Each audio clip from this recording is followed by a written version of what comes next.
sitting in the middle of a park in Tokyo in the heat of summer, and I'm thinking of the people back home in my life, and I'm thinking of the people that'll be in my life in the future. I've been thinking a lot about the word legacy and how our identity is tied to work. I've witnessed the Japanese people and how they approach work, and it's fundamentally different than how we in the West, specifically America, focus on work.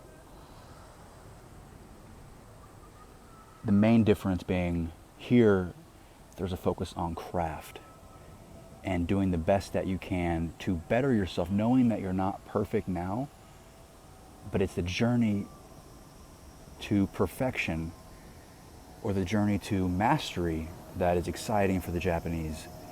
Whereas in the West, we view a project as a means to an end to get us to another point, as a stepping stone. Now, there's not a right or wrong approach, but I'm interested in how can we view our work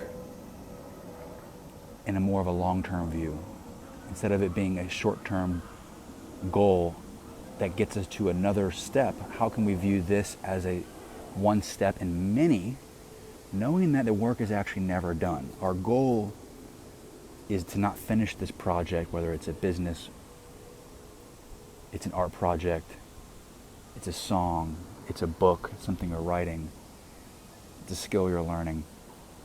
You're not learning this, you're not doing this so that you can finish it and get to the next thing. You're doing this because you're excited about the lifelong journey to potential mastery.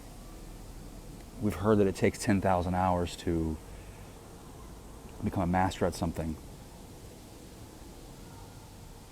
That scares us in the West. It doesn't scare them here. I'm in this park, and many of these trees were planted hundreds of years ago.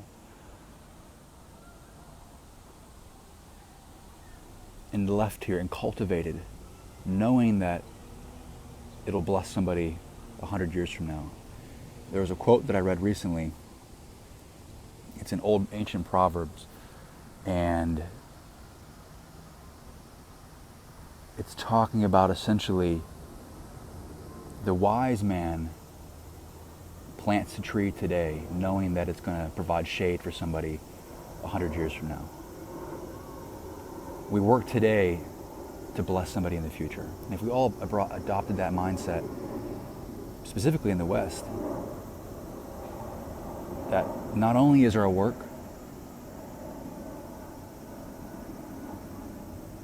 should be viewed longer in a mastery sort of lens, but also not to benefit ourselves. Our work should benefit somebody else. And it's okay if that person is not in our life today. The analogy of the tree, it could be generations from now. I look at in my own life, the work that I'm doing today, the locking in and the grinding I'm doing is for my future family. I don't even have kids. I don't even have a wife. But I'm preparing, I'm laying the foundation for my future kids, for my future grandkids. I hope that my future grandkids can watch these videos and learn a little bit more about who their grandfather was. My goal in these videos is not to reach somebody today, it's to reach somebody 50 years from now, knowing that YouTube will be most likely one of the platforms that stays relevant, controlled by Google. Luckily, for all the content on YouTube should be still relevant, or at least accessible 50 years from now. I'm getting bit alive. There's bugs and it's the summer, so I apologize for the fidgeting.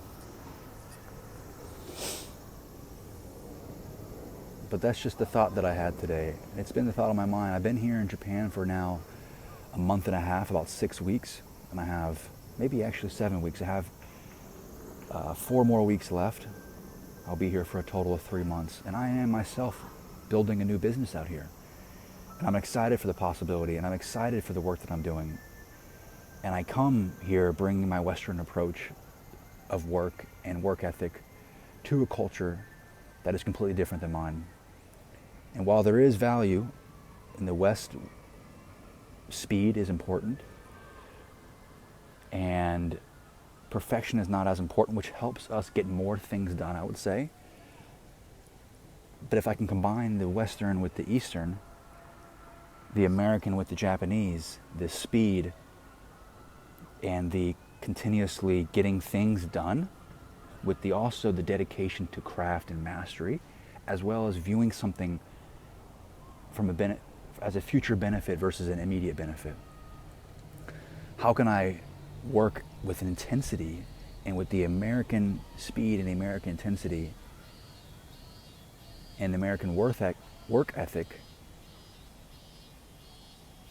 around speed, but combine craft, mastery, long-term lens, as well as knowing that I'm building something for the future, for my future grandkids, for the world that my future grandkids will live in.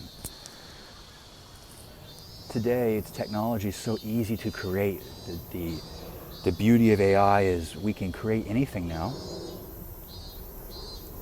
Not real arts, right? In the tech space that I'm from, we can create pretty much anything now with AI. But because of that, shouldn't our focus now change on why we create?